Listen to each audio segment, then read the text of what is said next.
Okay, let's go ahead and get started here with our city council. We appreciate everyone that's here in our chambers and everyone that's out there in TV land watching. I'm sure you won't be disappointed. So,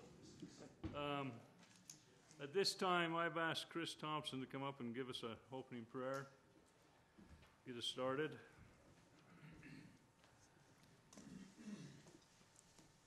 Our Father in heaven, we are grateful that we can meet at this time to take care of the business of the city. We pray that thou be with our elected officials, that they might be able to have wisdom from thee, that they'll be able to make decisions that will benefit all of the residents of Spanish Fork. And we pray for this in the name of thy Son, Jesus Christ. Amen.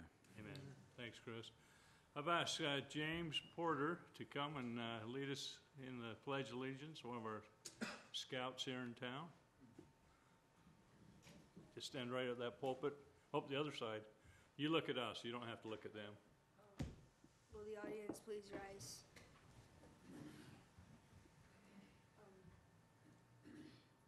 Please join me in the Pledge of Allegiance.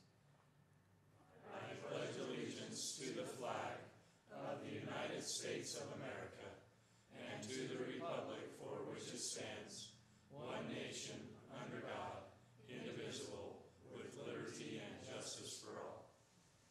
Thanks, James. Okay. We'll go into public comments. If anyone's here to address the mayor and council, you're free to come up and speak to us. Seeing none, we'll go into public comments. Councilmember Beck. Well, Heather's not here tonight, so for chamber things, I know Kurt Gordon's here and he'll come up and talk, but we had a great ribbon cutting for the Angelus Theater, and that was fun for all of us to be to, and congratulations on that, and we wish you the best. Also, Nebo School District was voted as the September Business of the Month. They're a great partner with the city and the Chamber of Commerce, and just very active, and we appreciate them. And it was a good Saturday, very busy, but we had the trains, planes, and automobiles and Harvest Moon Hurrah, so it's been busy and good, and I'll keep it short and sweet. Maybe you want to put that up now on your planes, trains, and automobiles? Oh, well, here. Yeah, look right off the bat. I was trying to get yours, but... Oh, do I have one? Oh, sorry, again, there you that's go. Not me. There you are. That's the one I was trying to get for you. Stacy had to run from the law. Yep, and Steve, Mayor, save me, Yeah. right? There you go. So maybe I can jump in now if you guys are okay. They had, the Highway Patrol had a couple of their police cars there. I think that was a 1950, and the other one was a 56, did he tell us? Yep. So that was pretty good. Officer Bradford there showed us all about that. And go ahead. Let's see, I think there's one with you driving. Oh, here you Yeah, I'm usually in the back seat, but it was pretty cool. Okay, go ahead. There we are up at the League of Cities that we had. There we are back. Back. Sorry, I'll wait for you to come. Thank you. So we're going to comment about the League of Cities, some of those later on, but we had a good group. Everybody went up there and had a good time. There's your Harvest Moon Hurrah. We appreciate our royalty being out there, meeting with the kids. It was a great time. The Green Man performed. It was one of the performances. I think this is everybody loves to have the Green Man. They don't say a whole lot, but you know what? They're good. Maybe that's a good thing. There's our royalty again. We really appreciate them. And then there's Gail Haverson that was down at the airport wanting to meet all the kids. It was awesome to see him taking pictures with the kids. This is the Candy Bomber. They're trying to raise money to put a building in his honor down at the airport. Okay, I think that was good, right? That's all. All right, so, sorry. No, you had some good pictures. I don't know where you got them all, but I don't know where good. I got them either. Okay. Councilman Scobes. Mayor, just a couple things to report. The library board, we have a meeting next week, so I'll be able to report on that meeting, our next council meeting. Just a little bit of information on the Harvest Moon Hurrah. I had my military duty this weekend, and so wasn't able to make it to trains, planes, and automobiles. Or the bulk of Harvest Moon Hurrah was able to hit the last few events on Saturday night. Was well attended, at least what I saw with it. Harvest Moon Hurrah had a lot of volunteers, and Fine Arts Committee did a great job with that. Let others speak to that more that were there. One item of note, I've had several citizens talk about and discuss that if they had known that James the Mormon was the special guest or the secret guest that night, that they would have come or would have stayed longer. Due to different contractual things, the city was not allowed to announce that he was coming, but it was a fun event from what I saw. And then one other small item, just for either Chief Adams or for Chris, there's a citizen that appreciates the new light up at the top of Center Street and 1150 East, up by Larson Elementary, but is concerned about being able to cross as a pedestrian because the northbound traffic both turns left and right. There's no through traffic to the north. Drivers, unfortunately, aren't paying attention to pedestrians as they cross that have that little white walk symbol, and so they're just continuing on their turn.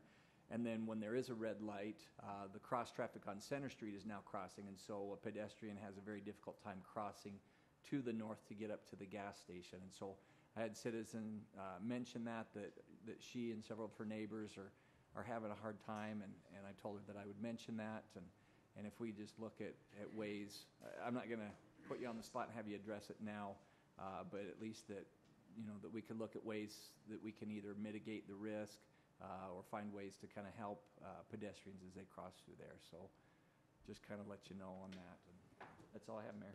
Okay. Before we go to Councilman Mendenhall, I want to toot his horn a little bit. Up at the League of Cities, the Utah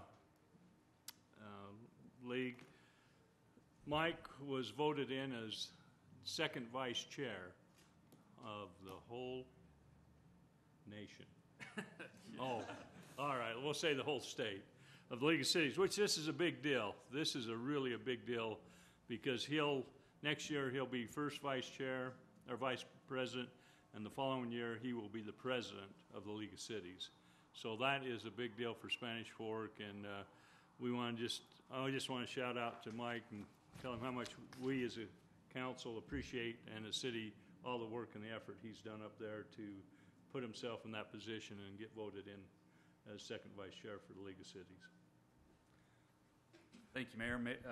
Stacy's already been busting my chops, calling me president every time she sees me, so I expect that. No, that's a credit to the city for our involvement in the league, our involvement in legislative issues, and the state, and a credit to you as well, Mayor.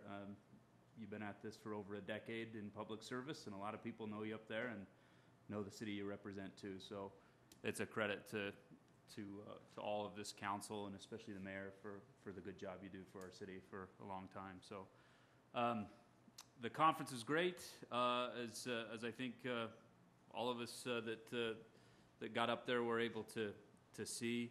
I appreciate the Planning and Zoning Commission and the department heads that came up as well. I think it's a good team building event for us as a city, and you learn from the best practices of other cities. If there's one thing I've learned from that organization, it's that we don't have to be reinventing the wheel on decisions we're making, because odds are other cities have been through it multiple times, and there's mistakes they've made, successes they've had, that I think we all learn from those pretty well. So my favorite speaker that I think we heard from, and maybe some of you would agree with this, Captain Jim Lovell of the Apollo 13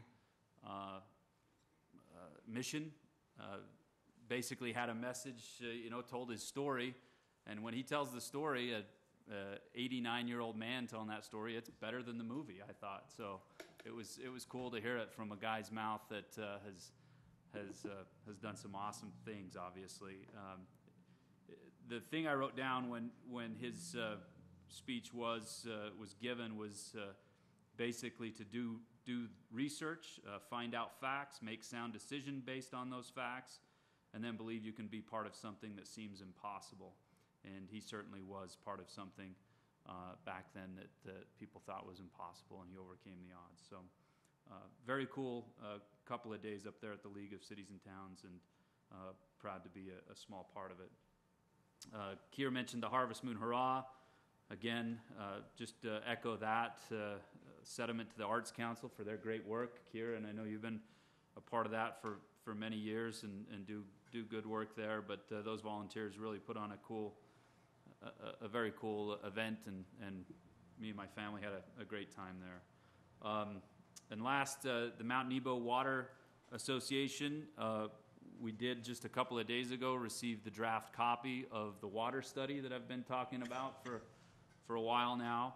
That regional water supply study is being reviewed now by the board, by Chris and Junior as well, and once that's reviewed, we'll make it available to the public. But again, to repeat what I've said before, it's important research to be able to talk about the growth not only in Spanish Fork but South Utah County as a whole, with what kind of water availability we have down here. So we'll make that available in the next week or so, Mayor, and then we can discuss it at length after that. So that's all I have.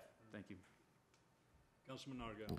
I'd just like to, it was a busy week and weekend. First of all, give thanks to the ULTC and the convention they put on. We had the opportunity to go up there, and I'm always enlightened and receive such good information about our city that helps us improve our council and our city. The breakout sessions that we get, as Mike said, a lot of that stuff has already been run by other cities, and you get an opportunity to hear from them and see some things done that help our city improve. And then just a second, a shout out to all the volunteers.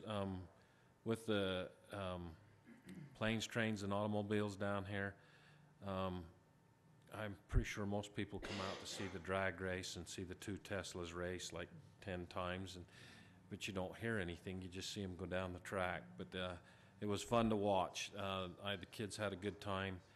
They had an opportunity to hear from Gail Halverson. They know who he is, Candy Bomber, and an opportunity to see some planes and some older planes and a few things that went on down there. The Harvest Moon Hurrah, I think I walked it onto the park, and Susan Taylor walked right up to me and said, we're out of faces already. And it's like it had just started with the pumpkins to put the faces on. They still had pumpkins, but they didn't have faces left, which means that there was a lot of kids there and had a good time. They like to see the Green Man. As Mayor says, they don't say much, but they make a pretty good impact.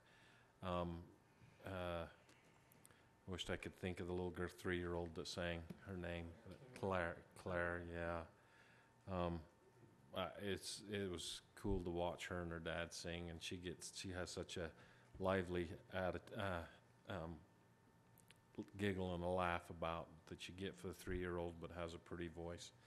So it was fun for family, and it was well attended too. So grateful to the volunteers, and the city, the fire department, and the ambulance that have to show up and be at these events, and the police officers. Give a thanks to them. It takes a lot of time and effort to put these on, and I'm grateful that the Arts Council and that the airport board down there.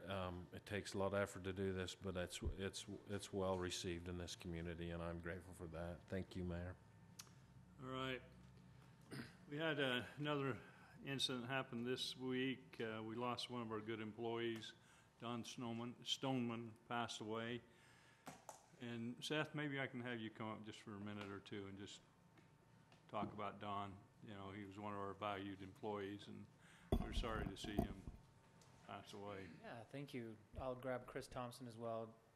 Don worked in our Public Works Department, and and was a great employee. He spent many, many years, more than 20 years working for us. And one of the neat stories about Don, as you talk about him with other employees, is that he worked for us for a number of years before he was a benefited employee, and he really wanted to be a part of the Spanish Fork family. And so he worked here for a few years, not as a benefited employee, because he knew that eventually he could get on, and was very perseverant in the way he worked, and eventually he was given a full-time position. He worked in many different areas, and started or most of them were in the public works, in our public utilities. For many years, our public utilities were all combined into one group. They covered streets and water and storm drain and sewer all together, sewer collection all in one area. And Don, from that time, I think that early was pretty focused in this sewer collection, but he spent time in all areas. And then in the last 10 years or so, he really focused his time with the sewer collection. And as of late, he was running our video camera that we purchased, you recall, about a year and a half ago. And he's been our first to use that tool and to implement a new camera videoing system where we try to get into each one of our sewer lines with the camera and be able to see what the condition of those pipes are, any roots or cracks or problems in that sewer system. You know, that's a utility you just can't see above the ground, like a power line, for example. Don, as much as he was working with sewage, he took it very seriously and really owned that. He knew that if he didn't do his job well, eventually you and I would hear about it, because somebody might have some sludge in their basement, and that's not a fun call. And so we worked hard to stay on top of that. I'll let Chris maybe talk a little bit more specifically about Don and some of the things that he's had, but it was a tragic loss, and one I'd say is, as far as a city goes, honestly, I'm still maybe a little bit numb to the fact that Don isn't with us anymore. It just doesn't seem quite real. It was a pretty sudden loss, and obviously our hearts go out to his mother, his siblings, and he has two wonderful children. And sadly, they had to say goodbye to their dad, son, and brother. So I'll let Chris talk a little about that too, if that's okay. I remember when I first went down to Public Works and started working in that department over there as the Assistant Public Works Director. One of the departments that I worked with was the wastewater department, and I remember we didn't have a lot of volunteers to run the jet truck, which cleaned out the sewer lines, and in fact we had none. And I remember taking the crews in and just sitting with them and just saying, hey, you got to understand how important this job is, and the implications if it's not done well. And after that, I think it was the next day, actually, Don came into my office and talked with me and said he'd be happy to take over that job. And I remember just really appreciating him then and taking over that responsibility. And he did a great job. And this last 6 or 8 months, he's taken over another responsibility, which was our new video truck, which we acquired. It took us a year to buy the darn thing. Just all the research that went into the different manufacturers and what exactly we wanted the truck to do. And then once we got it, figuring out how to run it and get the data into our mapping program, he took that on and he trained the other guys around him and did a really great job. And it's interesting, God only knew that his heart only had a little bit of time left in him, and that those heart problems were about to catch up to him. But everyone's commented down in Public Works how much happier he's been these last several months, and I'm just glad that he ended on a happy note and was doing really good. He's done a lot of great things throughout his career, and we've always appreciated him. But it seems like taking on this new challenge was really good for him, and he really enjoyed his job. In fact, he commented to several people over the last few months how much he really enjoyed his job, and he's even made the comment he's never been happier in his whole life than these last few months. And I think just shows you what a you know, I think God was working in him a little bit, and at the end of his life, and I'll just say that. Yeah, great employee, sorely missed.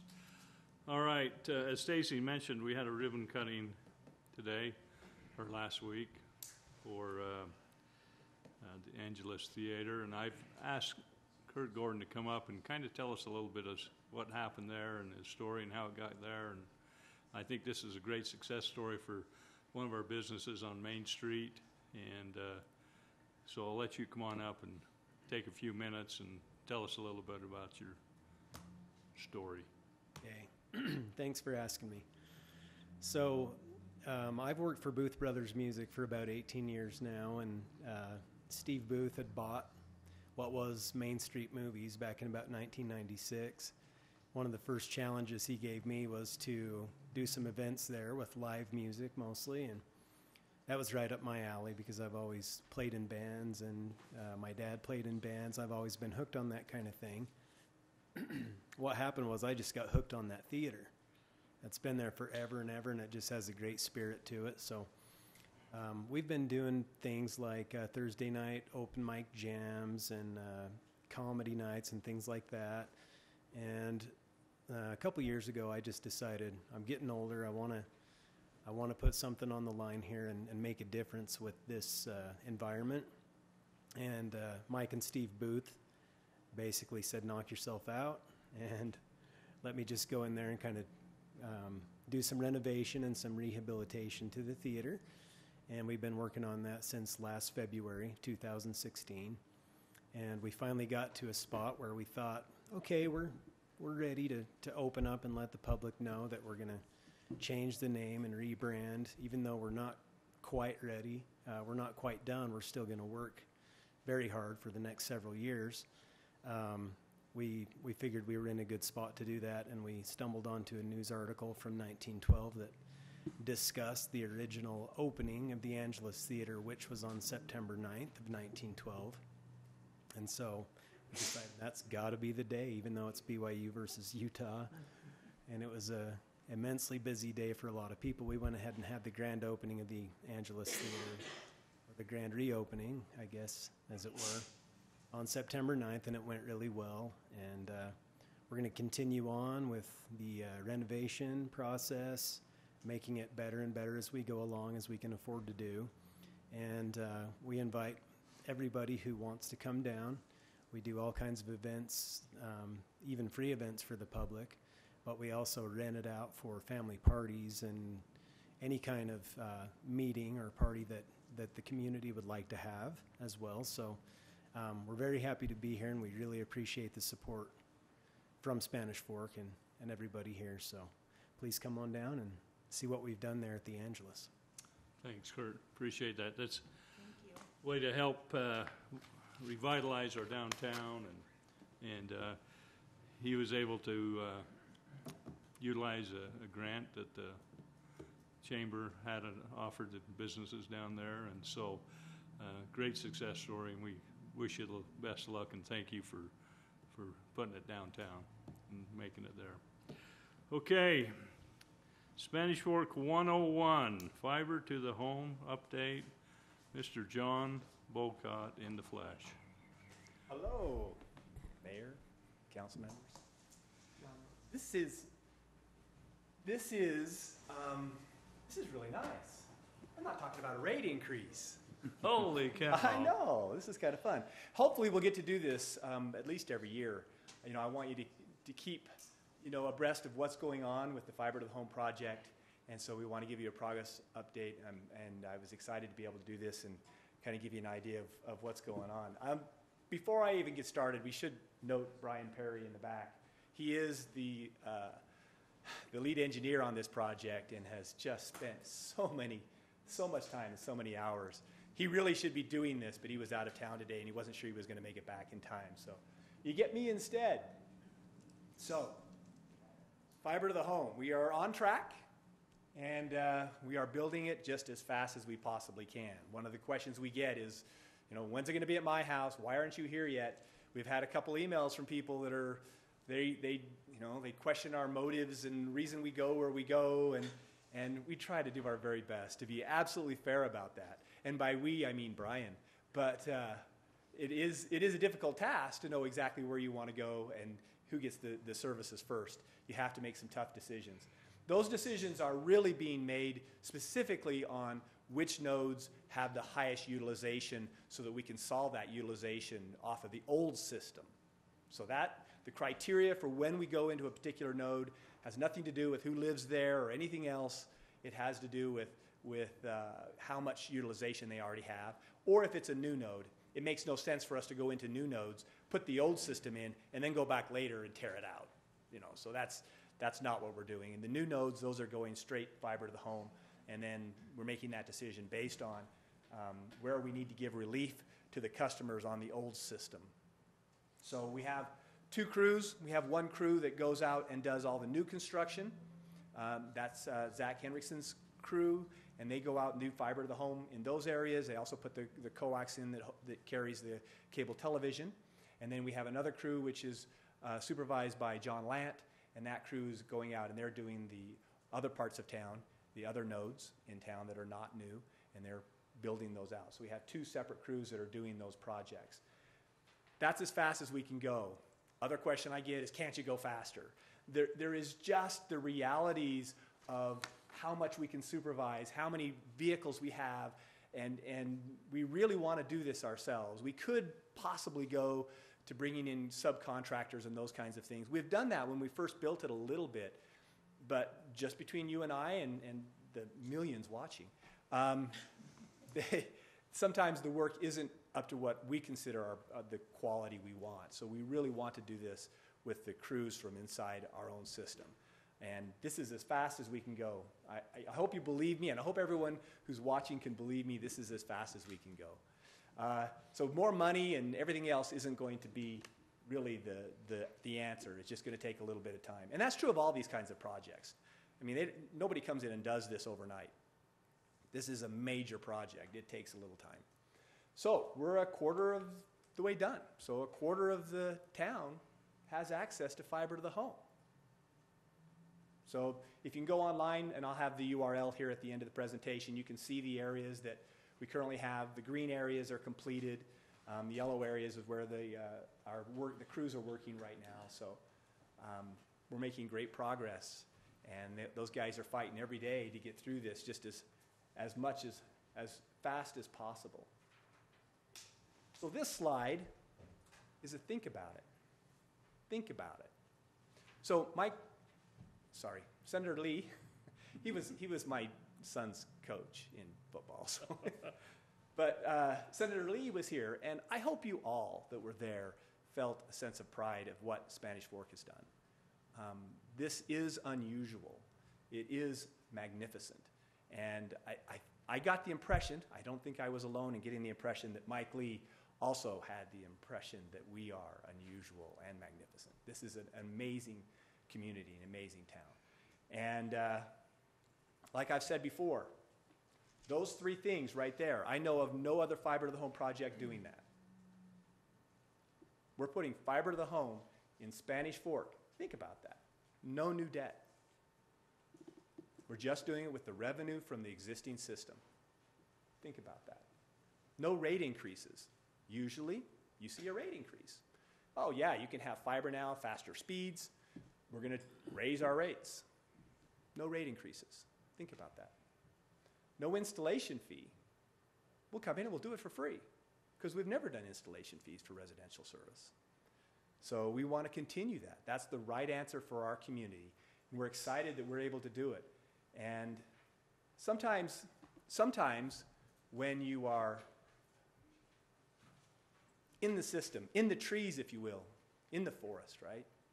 It's hard to see it. Sometimes I get to step out.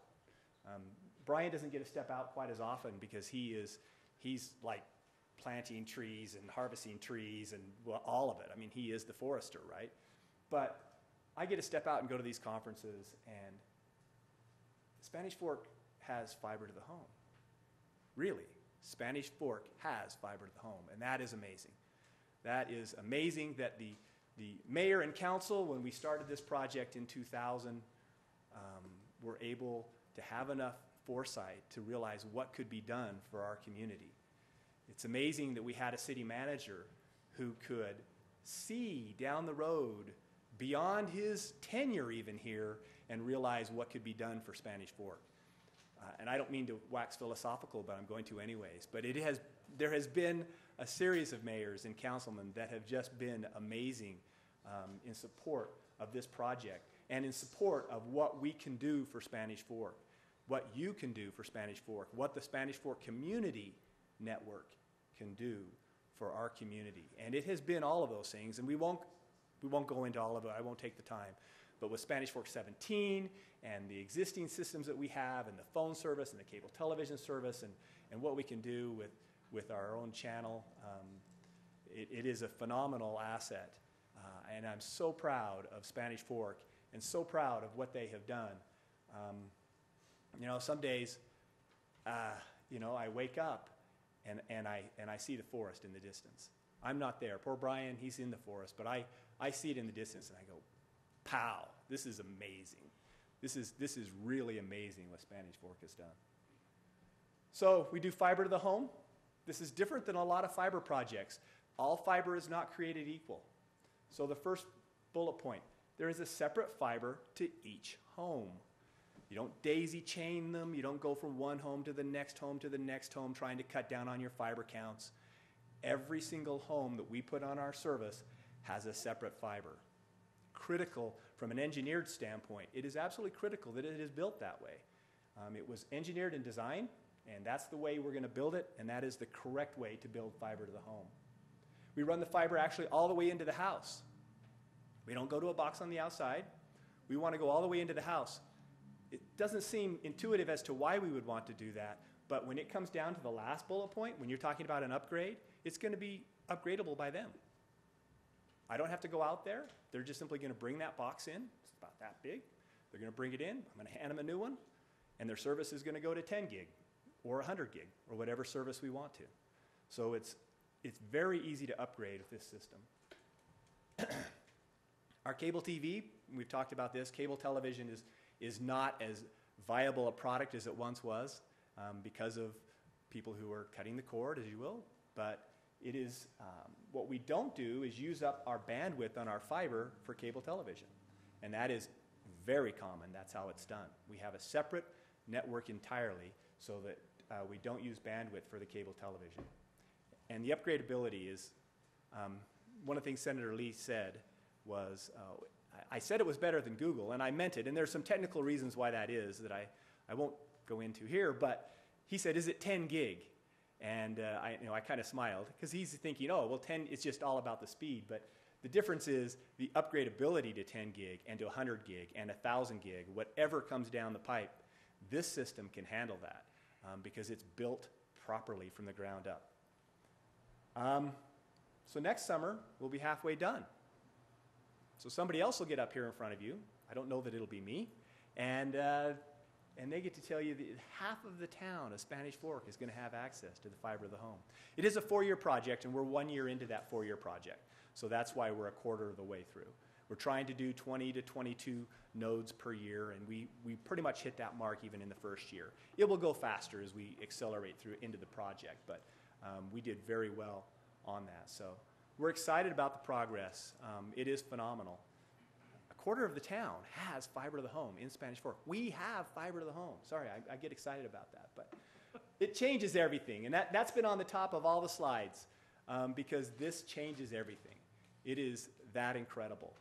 So this is the website that you can go to that will give you the information. You've probably seen this already. I hope you've seen it. It's where you can follow the construction. That map that I showed you earlier, you can get that. It's a real-time map. You can see where our projects are, where we're at, what nodes we're going to next, so you can kind of have an idea. You can also look up your address and find out when we project we will be in your area. We don't hit it all the time exactly right. And yes, I get emails about that too, but we do our very best to try and get as close as we can to hitting those numbers. So that's all I have. Any questions?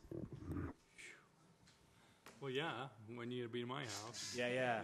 Just, thank no, you. I was passing that on for my wife, Yeah. so. Yours got it though, right?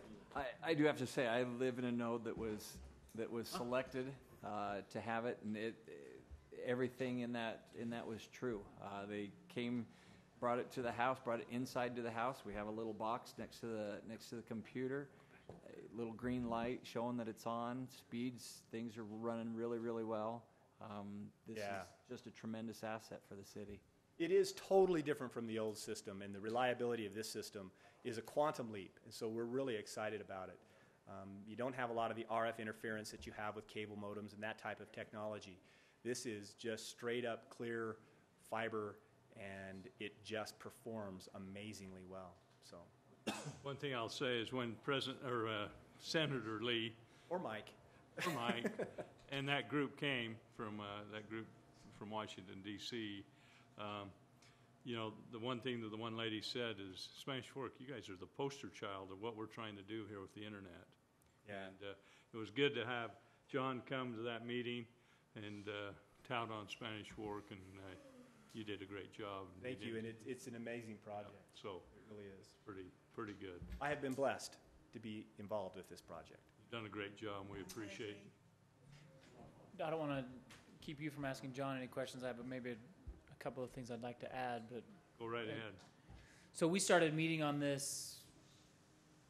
Well, Dave was still here, Oh, yeah. so we started meeting on this as you were beginning the changes and the concepts, and then the tests, and then so 2 years ago ish or so, and John outlined a vision of doing roughly 20 nodes a year, like you said, a 4-year project, and I remember in the last fiscal year, so I guess 2 fiscal years ago, we'd budgeted to do 2. I think one of them was Kier's, because yours is an overhead, which we needed to test an overhead, and it just so happened to be that one. But I remember thinking back then, yeah, we'll see. We'll see if we can do 20, because it was hard. Those first 2 nodes were That's hard. a lot of work. We learned a lot. Learned a ton, which is what they had planned to do, but you look at it from a real outsider's perspective like mine, and I remember thinking, there's just no way they're going to be able to do 20. And then at the end of this last fiscal year, you look at this map here, and you begin to see how it's starting to change in color, and they're moving fast. One thing I want to add, though, to what John said, people say, well, they question, as John mentioned a moment ago, how did you choose that node? Mm-hmm. I'm looking at that map, and I'm looking at you up there, and I think only Kier has it at his house. And so, if anybody wonders, what kind of special treatment SFCN is giving its elected officials, none. Oh, well, that was a resounding none. What kind of special? She was very quick on her none. Oh. What kind of special treatment the assistant city manager is getting? He's red. But is the city manager getting any special treatment? No, he's red. Oh, he's red too. Okay.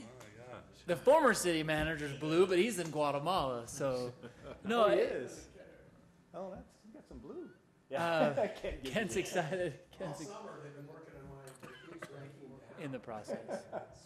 and the reason I bring that up is because the criteria that John outlined really is the criteria they're following. They're trying to relieve bottlenecks and problems, and Brian is trying to look 5, 6, 7 months down the road to see where the problems are coming, because it takes you a little bit of time to design each node, right? They have to get measurements of every fiber run. So this isn't like they get this long spool of fiber. This is what I thought. You have this long spool of fiber that's thousands and thousands of yards long, and they just pull fiber, cut it, put an end on it, right? Yeah. That's not how they do it. And so they have to go, they measure it, and so the process they figured out really works well, and so they get a measurement that the run from the node to Councilwoman Beck's home is 700 feet, and so they order a strand of fiber that is exactly that distance, plus or minus a few feet, so they have some play in there. But they literally do that. This isn't easy. It's not like dealing with electrical wire. So Brian is trying to look Did I say anything incorrect there, John or Brian? Everything, but that's okay. Brian's like, don't stop calling my name. So, anyways, it's quite an amazing feat, and obviously we're pretty geeked up about it. So. Yeah, I am. It's something we're recognized for. Just back to, we mentioned the League of Cities and Towns, and basically its advocacy is for local advocacy of ordinances and land use and different things. But the SFCN, the whole system, is what makes that really possible for our city to be connected. I mean, we have to be one of the most transparent cities in the state or in the nation, just simply because you can watch this live, you know, and I know a lot of people do. That's why they don't fill up the council chambers, but we just do. And Pete and Travis and Brian, everybody does a great job at that place. So I mean, I believe Senator Lee wondered if he could move down here. Yeah. Well, I told him that we had a place for him. That's right. You know, with Brandon's pizza Kolache. Yeah. He was I sold. think we got him hooked. All right. Good. So he loved that. I have a quick comment about that. Tyler Jacobson and I were in a breakout session at the League and sat by the city manager in Nephi, and he was so envious of our fiber to the homes because that really gives the residents the ability to work from home, but it also allows for businesses to come in and be able to run their business adequately. And that city specifically is struggling severely with reliable internet service. So They are today. Like we. Isn't that true? Yeah. Yeah. We knew that the cities that didn't have these technologies would be second class, and we knew we were better than yeah, that. it's a big deal. It And is the a big council deal. and mayors, they have always known we're better than that. Yep. Thanks, John. You're the man. Thank you. Appreciate. Thanks, Brian Perry. Way to go. Oh, did you get that emphasis that she got on your name Thank there? you. Do you she like- knows you. Brian, do you like semi-sweet or milk chocolate in your chocolate chip cookies, homemade?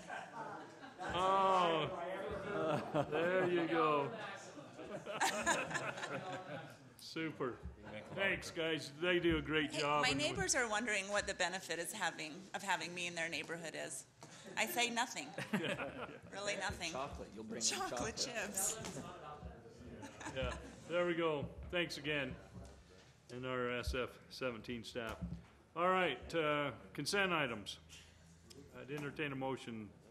I move that we approve the consent items. Second. Got a motion by Councilman Scobes, a second by Councilman Mendenhall. All in favor, say aye. Aye. All right. Okay, we'll move now to public hearing. First one on the deal is ordinance Z10-17, changing the zoning designation, amending the official zoning map of Spanish Fork for the Anderson zone change. Thank you, Mr. Mayor. This is a wonderful thing. You have an old wrecking yard, so kind of an industrial use really right here, north of the intersection of Expressway Lane and State Road 51, just off of State Road 51, part of the old Anderson wrecking yard. Property is currently zoned rural residential, and the applicants have requested that that zoning be changed to commercial 2. I think we'd love to see any of the uses that are permitted in the commercial 2 zone developed on this property.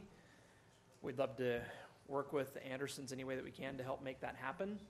And a very significant step in facilitating that is to change the zoning. So both the Development Review Committee and the Planning Commission have recommended that this proposed zone change be approved. Is this all of it, the wrecking yard that was there?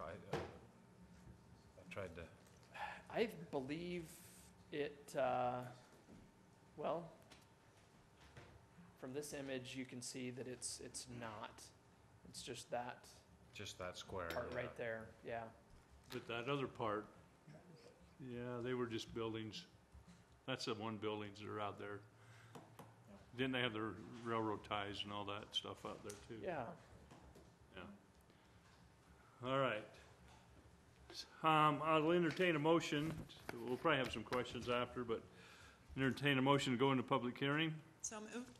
Got a motion by Councilmember Beck, Second. a second by Councilman Mendenhall. All in favor, say aye. Aye. Good job. There's a future council member right there. I like it. All right, anyone that'd like to come up and address this issue with the council and the mayor, feel free to come up. Seeing none, I entertain a motion to go out of public hearing. So moved. Second. Got a motion by Councilman Mendenhall, a second by Councilman Scobes. All in favor, say aye. Aye. All right, any comments, questions, editorials?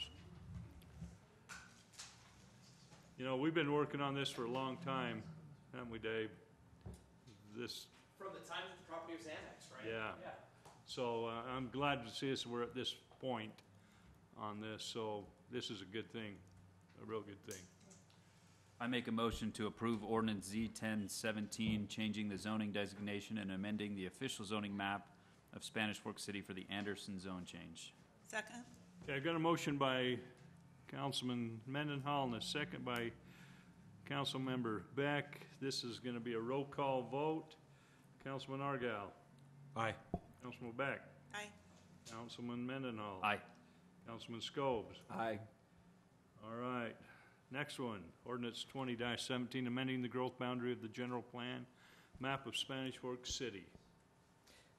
Again, Mayor, thank you. Another wonderful proposal here.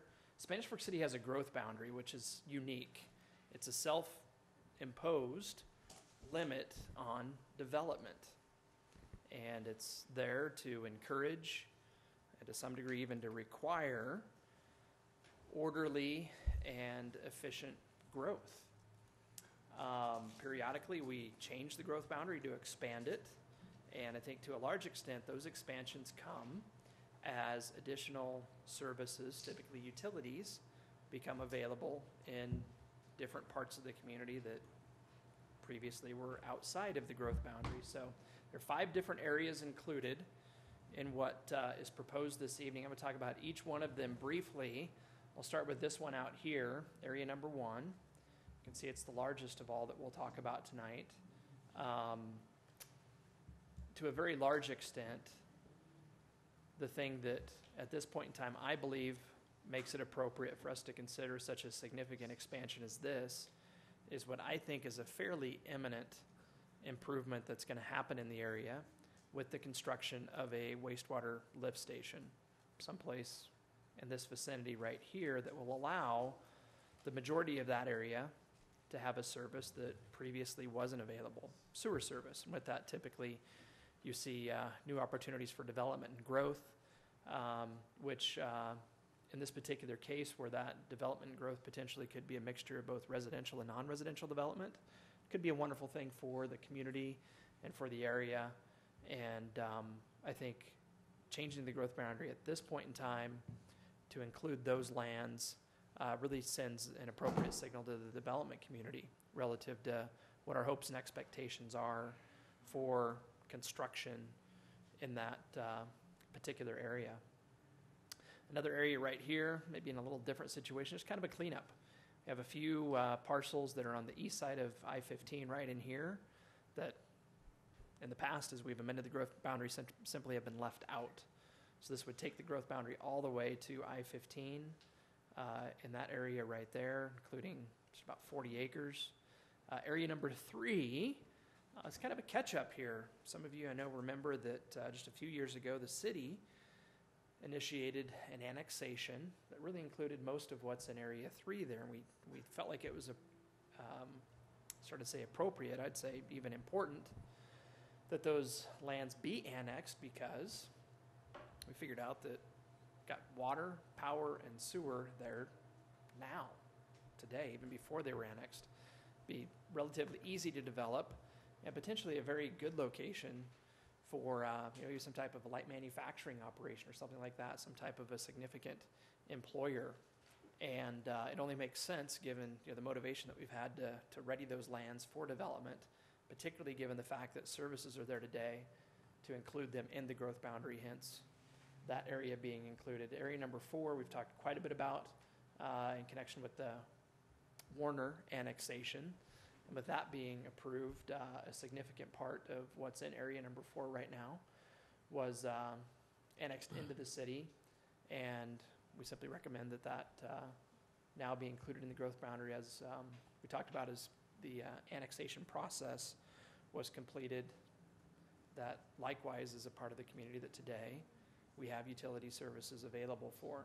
That last one, area number 5, I'll touch on this again a little bit later in the meeting, but some of you guys might have noticed that a grocery store is under construction just across US Highway 6 from area number 5. And we think with that there's a very high likelihood that we'll see some additional development opportunity for that intersection of 2550 East and US Highway 6.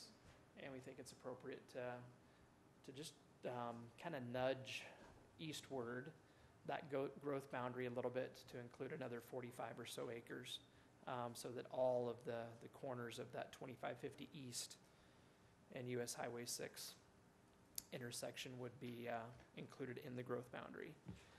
The Development Review Committee and Planning Commission both have reviewed this proposal and have recommended that it be approved.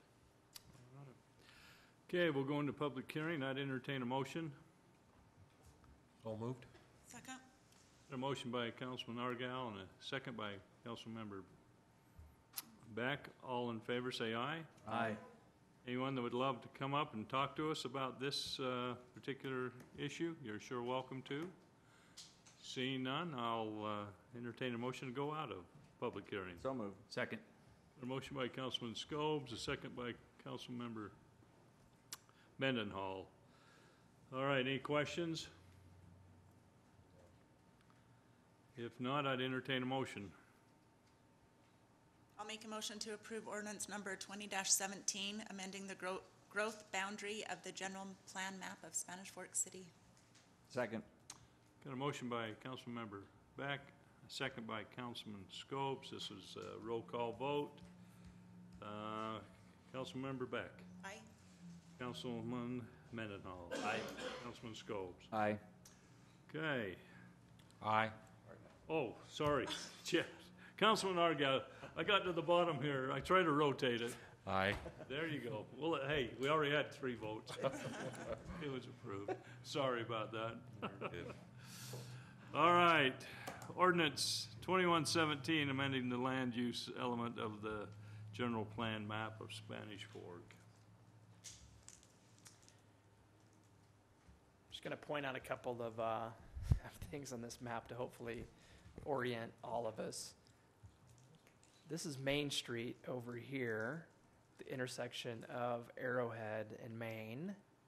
If picture following Arrowhead down to what for us is 1900 South, heading out to Interstate 15 with the Salem-Benjamin interchange, which I kind of think we need to have renamed here fairly soon. So maybe something we could talk about in a future meeting, but that interchange right here in I-15.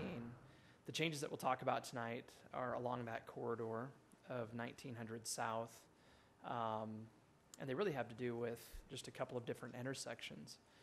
Primarily this one right here, we could call it the Mill Road, or maybe the Woodland Hills Drive intersection. Some of you will remember that as we looked at the proposed development for the Sunrock property here, Weaver's Vineyard, a couple of months ago, there was some discussion about how much commercial development could potentially happen at the intersection of Del Monte Road and Arrowhead Trail. And at that point in time, it was decided to at least potentially scale back the area that would be devoted to commercial development there on that southwest corner of that intersection, which really was part of the Weaver's Vineyard development. And that led the Planning Commission to have a few different discussions with our consultant, CBC advisors, relative to really where it made sense to plan for commercial development along this corridor. And for a variety of different reasons, I'll go into as much detail or as little as you'd care to tonight, but it was decided that in all likelihood, if there's going to be any significant commercial development kind of between Main Street and Interstate 15, there's a very high likelihood that it would be around this intersection here rather than this one or maybe even some others further to the west. So that's one thing that's proposed to be changed, just simply the addition of commercial designations on all four corners of that intersection. We've also scaled back on the general plan map the amount of commercial land that is identified on the general plan in accordance with the zone change approval that happened a couple of months ago for Weaver's Vineyard. And we've also looked at this intersection right here. 1200 West is our coordinate. Probably the best landmark to use today, though as a reference, is the Revere Health property, which is right here. And in short, all of us, including our advisors, seem to think that it makes sense to plan for some kind of non-residential development at what we think someday will be a lighted intersection there at 1200 West and 1900 South. I mean, a couple of other minor adjustments to some of the other land uses that kind of flank the commercial uses that are identified on this map. And just kind of as another explanation, the color schemes that you see here, maybe note those as a little bit fainter in their colors. That's actually Salem's general plan. We simply use that as kind of a guide as we were trying to some extent be consistent with land uses that they're planning for. I think it's very appropriate to believe that as development really takes off out around that interchange, which might be 10, might be 20 years away, could be sooner.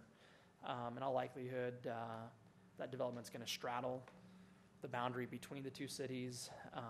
In all honesty, I think that good things happening in Salem, should they get other developments like Revere Health and that sort of a thing, I really do believe that bodes well for Spanish Fork also, and that's going to help drive the kind of development that we would hope to see on our side of the boundary line here to the north. So the last thing that I'll mention, just this kind of thing that nerdy land use guys care about. It's very, very common for cities to over-plan for particularly retail development, to over-zone for it, hundreds and hundreds and hundreds of acres where maybe just a fraction of that is actually at some point in time going to be absorbable for that kind of development. So as we've looked at this, and as I've talked with Steve Bowler, again, our advisor, about what might be a good just kind of guide to use for this whole part of the community, and one thing that I think might help put it into perspective for us tonight, all of Canyon Creek and some of the development that maybe existed prior to that project getting underway represents roughly 70 acres, maybe 75 acres overall of retail development. And with what we've planned for this corridor and what Salem's planned for the corridor, we're probably closer to 80. So from my perspective, that tells me that we're being conservative. We're planning for the high end of what could be absorbable for retail development, understanding that retailers are changing. That's a business, generally speaking, that's truly evolving. It's really hard to predict just exactly how much land a community like ours should set aside for commercial development in the future, but we are trying to plan for what I'm going to call the best case scenario, the most land that could be utilized for retail purposes, in the hope that that happens. And should it not, I think we would have to scale some things back, but not in a significantly dramatic kind of a way. So both the Development Review Committee and Planning Commission have reviewed this. In fact, the Planning Commission did a couple of different times, and both of those bodies have recommended that it be approved. Great. Thank you. Okay, I'd entertain a motion to go into public hearing. Motion to go into public hearing. Second. A motion by Councilman Mendenhall and second by Councilman Scobes. We're in public hearing. Anyone that'd like to come and address? Seeing none, I'd entertain a motion to go out of public hearing. So moved. Second. A motion by Councilmember Beck, second by Councilman Argyle. All in favor, say aye. Aye. Any questions, comments? I just have one comment, Mayor and Seth. Are you sure? Are you guys trying to make one big roundabout right here? But Okay. that's not a bad idea. Thanks for bringing that up. Is that a motion? Thank you. No, it's not. All right. In a motion, Mayor, I'd like to make sure and mention the good work done by the Development Review Committee and the Planning and Zoning Commission. That the notes, the staff report that we get about this, I appreciate the detail. I appreciate, again, a shout out to SFCN that we can watch those meetings and do our homework and know what's been discussed. And we appreciate all the work that goes into this to get it to this point, because it feels sometimes this decision's a little quick, but it's been through hours and days and weeks and months and sometimes years of a process to get at this point. And it is kudos to different departments, and especially yours, Dave, to the planning. That's sometimes our concerns and the residents' concerns are about, are we planning for growth and are we planning correctly? And it's stuff like this when we're adjusting it and trying to give people a good roadmap and communicate to them clearly and effectively of what Spanish Fork could look like in the coming years. If someone doesn't know, they're not looking at this meeting or looking at this map, so it's a good indication of where we're headed and how we can plan for it. So kudos to Planning and Zoning and DRC in your department. I do have one question, and it's not really relevant to our city, but Elk Ridge Drive and UDOT, has that started, or when is that projected to begin? Not started. I've heard might start next year, might not, which I've been hearing for a few I'd years. like that for an answer. You know any more than I? Yeah, it's not this year. I think it's not next year, but the next. We have no idea. I just thought we were in a meeting last fall and they said that they were ready this year. Am I making that up? Okay, it was truth that adjusted. Yeah, but it Okay, it changes, yes. They were smoking the funny weed. All right. Okay, So they're still, they being the county, still negotiating with the Corps of Engineers on a route to avoid wetlands or to mitigate wetlands. Whenever you're dealing with wetlands, it's always longer delays than you anticipate, so it's hard to predict. because they've got all the land, right? You were at the No, North they Park. don't. Yes, that's where I got my information. They don't. Oh, they don't have all the land either. Okay. I was just curious. Thank you. Good. Mayor, I make a motion to approve ordinance 2117, amending the land use element of the general plan map of Spanish Fork City. Second. Got a motion by Councilman Mendenhall, a second by Councilman Scobes. Roll call vote. Councilman Mendenhall. Aye. Councilman Scobes. Aye. Councilman Argal. Aye. Councilmember Beck. Aye. All right. Ordinance 2217, making amendments to reimbursable projects.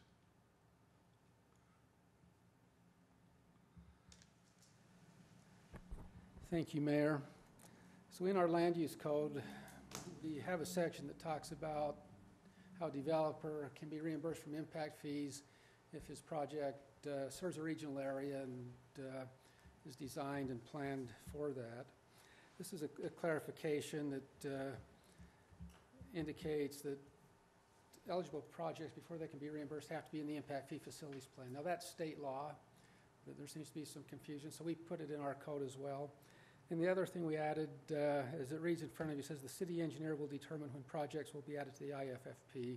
As Chris and I have talked about that, we think that should change, and that should be the Public Works Director. Now, currently, Chris holds both titles, but as we grow and get larger, that will probably split. And it's likely that will be in Chris's tenure. So we do recommend the one change to the ordinance that you're looking at, and that is in the last line there. Instead of saying the city engineer, the Public Works Director. And since this is in the land use code, it does require public hearing.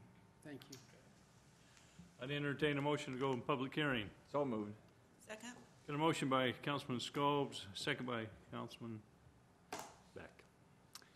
Anyone in the public that'd like to come and address us? Seeing none, I'd entertain a motion to go out of public hearing. So moved. Second. Any questions, comments on this? Seeing none, I'd entertain a motion. I move that we approve ordinance 22-17, making amendments to reimbursable projects. Second? Got a motion by Councilman Scobes, a second by Councilmember Beck. Roll call vote. Councilman Scobes. Aye. Councilman Argal. Aye. Councilmember Beck. Aye. Councilwoman Mendenhall. Aye. Okay, moving into new business, proposed project signage plan approval request for the neighborhood Walmart located at approximately 900 South, 2055 East. Once again, thank you. We have a mechanism in our ordinance that allows for applicants to request to have signage approved that, in one way or another, doesn't comply with our code. This will be the second request that's come before you. We had another one a few years ago that was made by the developers for Canyon Creek. And in this case, I'm gonna just describe it as simply as I can, which is that when Walmart went through the zone change process, site plan approval process for the building that'll open next month, I think in a display of what they did to be a little bit sensitive to concerns that neighbors to the south of the development had and potentially would have as construction happened, they agreed to not build a 30-foot tall sign on the south side of their project, a sign that we call a pylon sign, and instead just to build a monument sign on the south side of the project. So that's what's proposed tonight. They would still build one pylon sign, but that would be right out next to US Highway 6. And on the south side of the project, so we can kind of picture this, south of Walmart and west of the roundabout, there would be a monument sign there. Now, they have made the request that we allow them to build that monument sign to be 9 feet tall instead of just 6 feet tall, which is what our ordinance typically would allow for. So they're asking for another 3 feet of height on the monument sign. It's depicted right here. And in short, where by right, had they not sort of voluntarily forfeited the right to build a pylon sign there, where they could do that at 30 feet tall. Personally, I think it's wholly appropriate to go ahead and let them have a monument sign that's just a little bit larger, that would have a much less significant impact on the folks that live in the homes right here. Certainly be much less visible, for the homes that exist right here. I think this is the kind of thing that, this particular mechanism that we have in the code, this project signage plan approval, really should be used for. The Planning Commission reviewed this. They recommended that it be approved, and that's my recommendation as well. Any comments, questions? We have to go in public hearing for this? Nope, this is new business, not a public. I like that they're not doing the huge 30-foot high sign. Not there at least, right? Right. I want to be clear that there is one. Yes, but there is not- one, but I like that. Yep. I'm good with it. I think it's good to note this is at the back, not on the main road, so really this won't serve much use until the road connects in the future. That's it, I'd entertain a motion. I move we recommend that we approve the proposed signage plan as outlined by Dave. Second? Got a motion by Councilman Mendenhall, a second by Councilmember Beck. All in favor, say aye. Aye. Any opposed? That passes. Proposed fence height approval request for property located at 955 East Onette Avenue. I was really hoping that the applicants would be here. We have two almost identical requests. I'm not super familiar with them. Some of you guys will understand the location and the neighborhood better than I do. The long and short of the requests have to do with a maximum height requirement that we have, which limits the height of walls or fences to 6 feet anywhere in Spanish Fork, unless somebody receives approval from the city council to build something taller. So in both this case and the next one, the applicants have requested to be able to build on their property. We've got a few other photos that might be helpful to kind of go through, Tyler, as well. Fences that are taller than just 6 feet. I know that in this neighborhood, we already do have some other fences that are 8 feet tall. And I understand that one of the primary reasons that in both this case and the next one that's on your agenda, that the applicants would like to have a taller wall or fence. So this is looking at the property from the church parking lot that's adjacent to it, is to at least partly screen lighting that's located on the church building next door from windows on the properties. So it'd be an increase over what typically would be allowed of 2 feet from 6 to 8 feet. And to be perfectly candid, I really don't have an opinion on this. I think this is a fairly subjective thing. I think for good reason, we've set the maximum fence height at 6 feet. But, you know, for at least your typical situation in the community, but I also think for good reason, the council has the ability to approve something taller if you think that's appropriate. I have a question. Go ahead. So it's this house and then the one on the left, right? Yes. For the next one? I think so. Okay. So when they both say that there's another home in the neighborhood that has it, is it one of these homes in the picture as well? No, I don't believe so. No, it's a Okay. different one. And then the picture you just showed us with like the greenery, Vines and everything. is that, would the fence be taller than that even? That's my understanding, yes. Go up So that it would couple go of up feet. a couple of feet from that. So if you pull up the next person we're talking about, their pictures show the 8-foot fence. Right there, I think might have been. Yeah, well, there's a better picture of it. Oh, Yeah, there's that. Then the next one also kind of shows that difference there.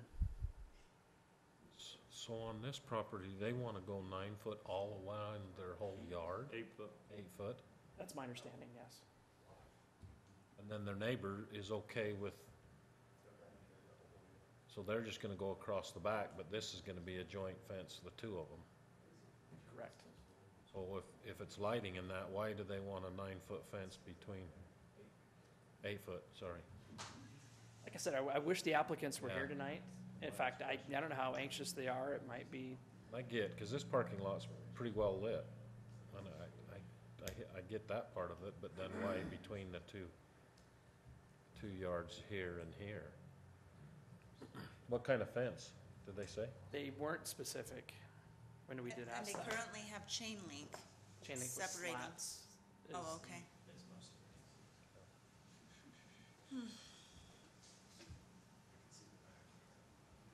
Yeah, one option might be if you wanted to get any specific questions answered, you could continue this tonight. We could make sure the applicants know to attend the meeting in a couple of weeks. Was this the notes I was reading that somebody asked about setting precedent and if this would set any sort of precedent for making an exception? Personally, I don't think it needs to. I really don't. I think you can look at each case. 'Cause, Yeah, yeah, you guys have the right to do whatever you want on that, where it's already got an 8-foot fence. I don't see a problem with the back. The only thing I'd question is their two sides. If that's why I wish they were here so we could ask them the questions. And personally, I really don't care on their sides either. I mean, Yeah. they're right next to each other and they both agree to have a 8-foot fence, because the one person there, he's not asking for an 8-foot fence to the other neighbor. Right. Yes, he is asking it from the other, Maybe But- he's the one with the 8-foot fence already. might be. But this house on the right, he's showing an 8 fence around his property too. If the neighbors there, guess we haven't heard anything from them where they care whether it's an 8-foot fence or a 6-foot fence. We haven't, at the same time, we don't necessarily have a notice procedure that we follow or Right. anything like that would have advised them. I would like to hear from this guy, make sure he's okay with the other one. Because, see, he's not doing it, but this guy is showing it around his house. If they're okay with it, Who cares? me personally, I don't have a problem with it. Could you talk to the reasons why 6 foot is what the standard is? Why that's generally, in most communities, that kind of seems to be the standard? Because when our enforcement dog catcher is chasing a dog, it's harder for him to go over an 8-foot fence than a 6-foot fence. Those police officers are 6 foot tall, not 8. Mark Weiss had a hard time doing that. I think it's mostly just an aesthetic thing, although I will say that, occasionally, the taller that you get, you cast a taller shadow, makes it a little bit more difficult for people to grow things and that sort of thing on another side, but I think it's an aesthetic thing. Well, that's really about my only question. I recently was in New Orleans for, I'd like to say for a fun trip, but it wasn't all that fun. But many of the neighborhoods around there, actually 8 foot was the standard they had. And Well, you know how scary of a city that is. They need 8 feet. well, no, this was out away from the city proper, and it actually looked really nice. At least that particular neighborhood. I didn't wander neighborhoods all over the place, but being over 6 foot myself, it was very obvious that they were, taller fences, and so I think I agree with the mayor though. Is the light aspect of it, completely agree, and in general, I don't see an issue anyway. But I am curious if the neighbor to the side. What we could do is, if everybody's okay, let's go ahead and approve it on the condition that this neighbor is okay with it. Can we do that? Yeah. Are you guys good Do with we have that? any legal That issue way with we that? don't have to have him come back, and it doesn't have to be back on the agenda. If he's okay with it, then let's go Some for kind it. of written or maybe even verbal. Either way, we tell just as these long folks. as, as this guy over here, he's okay with an 8-foot fence along there. And he probably is, because he's got all trees along there anyway, so it'd just be courtesy from the city to make sure he's okay. I like that. Okay, how about I make a motion to approve the proposed fence height approval for the property located at 955 East Flannett Avenue. With the condition. Oh, with the condition that the neighbor is okay with that. Second. A motion by Councilman Beck, a second by Councilman Argal. All in favor, say aye. Aye. And if you want to make a proposal for the next one, because they were both pretty much the same. I propose we approve the fence height approval request for property located at 965 East Flannett Avenue with the same condition of approval met by the neighbor. Second. Got a motion by Councilman Mendenhall, a second by Councilman Argal. All in favor, say aye. Aye. Okay, moving down to ordinance 23-17, imposing a 1% municipal transportation room tax. Thank you, Mayor. So we are proposing, as most cities in the state have already done, that we enact a room tax on short-term rentals. So that would be whether it's a hotel, a motel, a bed and breakfast, the Airbnb things that you hear about. Anybody that has a short-term rental would be imposed a room tax. Now, county and state already have that, they're already paying that. By state law, the most we can impose would be 1%, and that's what we're recommending. So we've done our research. Most of the cities in the state already have that. Our neighboring cities, Springville and Payson have it, Provo-Orem have it. Currently, we have one motel. We'll be getting a hotel with the Canyon Creek development. We probably have some short-term rentals that use the Airbnb process and the similar type apps that are popular now. By state law, once we enact it, it's 90 days before it's effective, so this wouldn't take place, by the way we've written the ordinance, till January 1st, although 90 days would be a little bit before that, but this would take place January 1st. This works the same as sales tax, so the State Tax Commission collects the monies for us and remits the 1% to us, so we'll need to enter into a contract with the State Tax Commission, the same as we've done for our sales tax remissions. And this ordinance also authorizes the mayor to execute that contract with the State Tax Commission. Questions? All right. No? Seeing none, I'd entertain a motion. I'm not going to read that, it's way too long. I don't, Chad. I don't have my glasses. There you go. Just read the, I make a, you don't have to read it all. Mike has his new glasses on. Look He'll at do these. it. Yep. now I'm not gonna take them off and try to do it, but. Motion to approve ordinance 2317 imposing a 1% municipal transient room tax, providing the performance by the State Tax Commission of all functions incident the administration, operation, and collection of a transient room tax hereby imposed, providing penalties for the violation thereof. I'll second that. You got a motion by Councilman Mendenhall, a second by Councilmember Beck. This will be a roll call vote. Councilman Argal. Aye. Councilmember Beck. Aye. Councilman Mendenhall. Aye. Councilman Schoves. Aye. All right, that wasn't that hard. On that one, we've crunched some numbers and where we have the one hotel and we probably have a handful of Airbnb type of arrangements in town. We estimate that this will only bring in about $5,000 in revenue. Somebody asked that in our work session immediately, but with the addition of one of the hotels that we anticipate coming in, it would bring in probably an additional $20,000 to $25,000.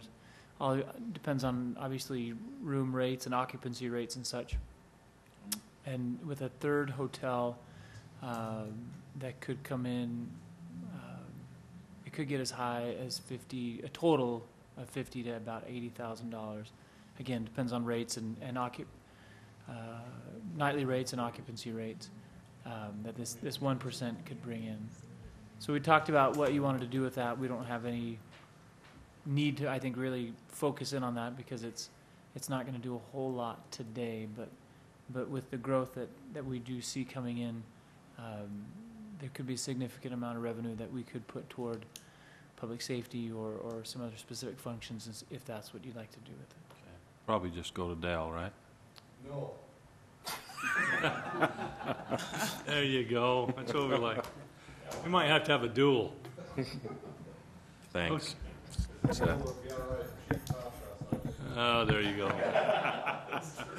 There you go. All right, moving along. Golf course clubhouse change orders 2, 3, and 5. Is this Maybe what- playing tiddlywinks might Is this be what better? Mayor, is this what you called us on? Is Yes. this, okay. Well, hello. It's good to be here. How are you? Yeah, we're glad to see you since you're last on the agenda. I'm sure you are. It was strategic. I'll give the Reader's Digest version for those at home, because all of you have the staff report on the change orders at the clubhouse. Change order number 2 is to add lighting to the mechanical and electrical room that was not on the original plans. The cost of that's $1,485.33. Change order number 3 is to demo existing paving underneath where the new elevated patio will go. They ran into some stuff down there that they didn't know existed. This building's obviously 1981, so 36 years old. So we're a lot of these things we're running into are things that need fixed or cause that we didn't know about. But it was necessary to remove that concrete that was in there and also put in an 8-inch retaining wall on the north side to prevent the carts from running into our condensing units, which will be out there. There was also some additional flat work that needed to be done on the north side of the building around those condensing units. The cost for that change order is $12,375.60. Change order number 4, as was noted here, is not in here because it was something that we could do in-house with our building staff. So just in case you're one of those people that are wondering, why there's not a number 4.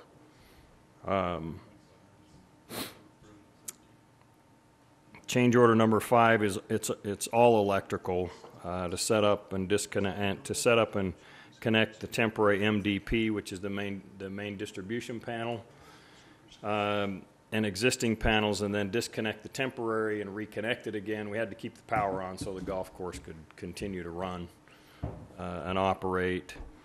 And then they were also asked to run a 3-inch PVC conduit for a future panel next to the transformer, and install a 125 amp breaker. And that was at our request for some future landscaping that we're planning to do down by the number 1 tee box, which will require some power. So it made sense to have them run that now because it's less expensive than trying to do it later. They also added a rock wall for some retainage down where the transformer is. Mike's balls that he hits. Yeah. Protect. Well, it's facing the number 9 green though, so you actually could bounce it off of there. Then Use it for a then that'd be Kier's backstop. hit. Yep. use it for a backstop. Yeah, you have to call Right. it. Yep. I'll be putting more often. Anyway, change order number 5, the cost is $22,876.58. Cents.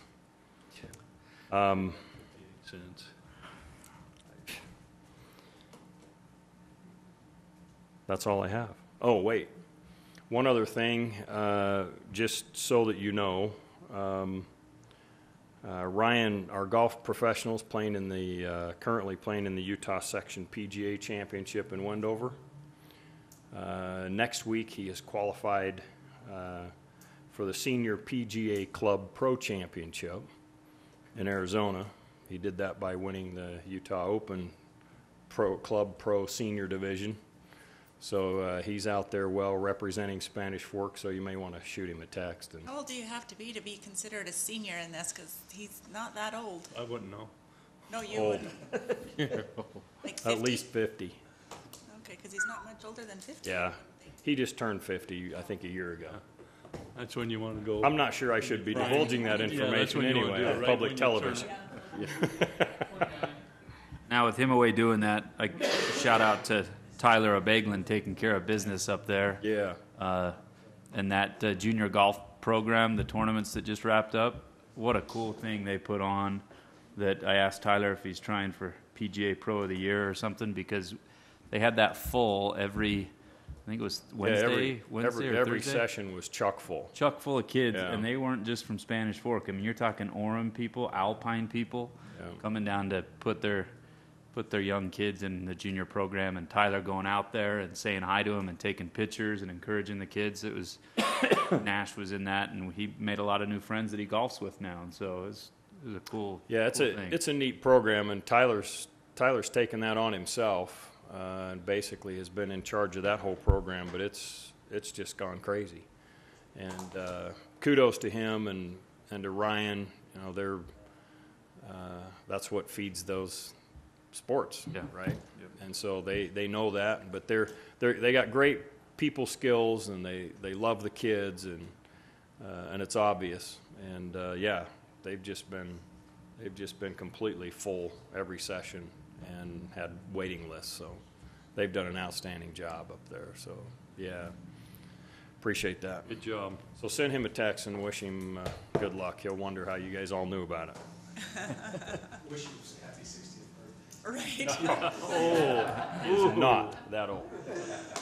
All right, time to entertain a motion. I move that we go into closed session. Whoa, we got to vote Oh, on this. that's right, clubhouse. Brandon, I felt Brandon's input. Yeah. I make a motion we approve the golf course clubhouse change orders 2, 3, and 5 as outlined by Dale. Second. Got a motion by Councilman Mendenhall, a second by Councilman Argal. All in favor, say aye. Aye. All right, now, Now, I move we go into closed session for reasonably imminent litigation and land transaction. Second. got a motion by Councilman Scopes, a second by Councilmember Beck. All in favor, say aye. Aye. We are done. You survived. Nice job, James. I bet the mayor has a candy for you. Guess what we got here for you? Come on up here. Anybody that can survive that ought to have some.